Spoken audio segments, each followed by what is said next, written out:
Damai sejahtera dari Allah Bapa itu yang melampaui segala akal dan pikiranmu dalam Kristus Yesus Tuhan kita. Amin. Kita yang dikasihi dalam nama Yesus Kristus, sejak kita diciptakan oleh Allah di dunia ini kita adalah berbeda. Artinya Alkitab bercerita bahwa ada laki-laki dan perempuan. Artinya Tuhan menciptakan sudah berbeda. Apakah perbedaan itu menjadi kita saling menyalahkan? Bukan. Perbedaan itu untuk saling melengkapi satu sama lain, seperti Adam dan Hawa. Adam bersama-sama dengan alam tempat dia untuk berdiam diri. Oleh karena itu di gereja juga pasti ada perbedaan. Baik jemaat yang tua, muda, anak-anak, pemuda-pemudi, baik mereka yang dari golongan perekonomian yang berbeda-beda, latar belakang hidup yang berbeda-beda. Oleh karena itu, akankah kita cari gereja yang hanya satu sesuai dengan pemahaman kita? Menurut saya tidak akan ada pernah kita temukan gereja yang benar-benar sempurna di dalam satu kesatuan.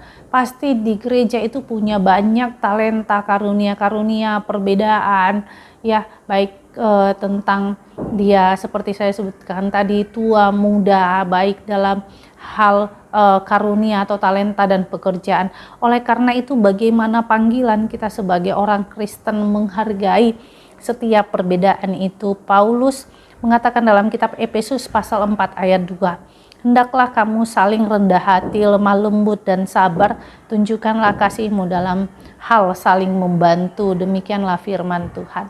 Nah, ini adalah nasihat Paulus tentang kesatuan jemaat dari karunia yang berbeda-beda. Artinya bagaimana di ayat 1 itu, kalau ada Alkitab kita nanti mau multimedia untuk mengetiknya, Tuhan bilang seperti ini. Sebab itu aku menasehatkan kamu, aku orang yang dipenjarakan karena Tuhan, supaya hidupmu sebagai orang-orang yang telah dipanggil berpadanan dengan panggilan itu. Saya dipanggil menjadi orang Kristen. Bagaimana saya harus sepadan hidup dengan panggilan saya? Panggilan saya itu adalah yaitu mencontoh pola hidup Yesus Kristus. Jadi apa panggilanmu sebagai orang Kristen itu yang perlu kita gali. Apapun panggilanmu, apapun karuniamu, apapun talentamu, apapun latar belakang hidupmu, Tuhan yang memanggil ke situ. Supaya apa? Supaya di dalam satu kesatuan umat itu bisa saling memahami perbedaan itu, menerima perbedaan itu, dan yang lebih lagi supaya hidup di dalam kasih. Nah, bagaimana menerapkan perbedaan itu di dalam persekutuan? Paulus ajarkan kita yang pertama sekali, hendaklah kamu selalu rendah hati. Menurut Kamus Besar Bahasa Indonesia KBBI mengatakan bahwa rendah hati itu adalah menurunkan keegoisan kita, yaitu dan mampu untuk mendahulukan kepentingan orang lain, menurunkan keegoisan kita. Artinya apa?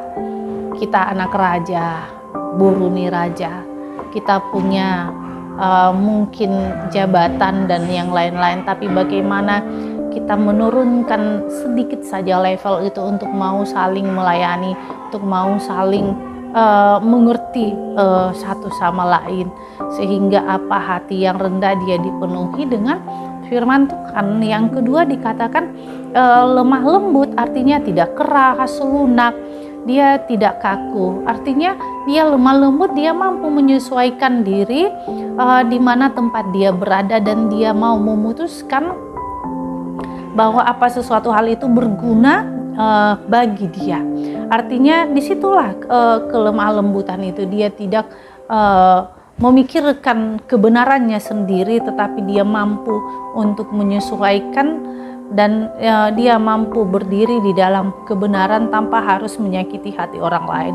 Kemudian dikatakan sabar, artinya tahan menghadapi cobaan, tidak lekas putus asa, tidak lekas patah hati, tabah, tenang, tidak tergesa-gesa.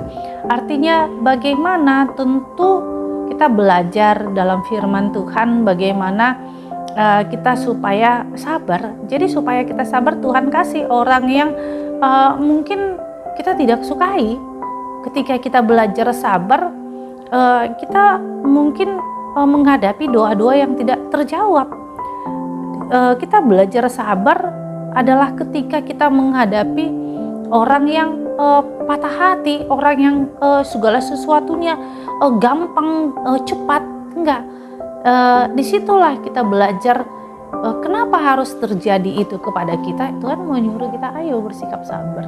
Oleh karena itu Tuhan mau katakan, tunjukkanlah kasih-Mu. Artinya bagaimana membangkitkan perasaan emosi, ya.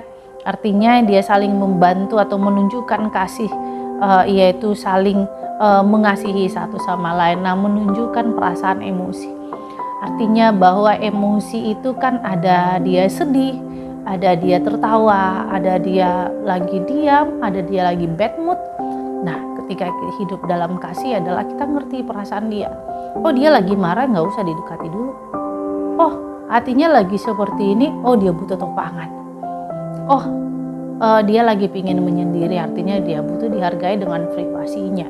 Jadi disinilah kesatuan itu, bahwa ketika kita menghargai perbedaan. Amin. Kita bersatu dalam doa. Terima kasih Tuhan buat anugerah-Mu.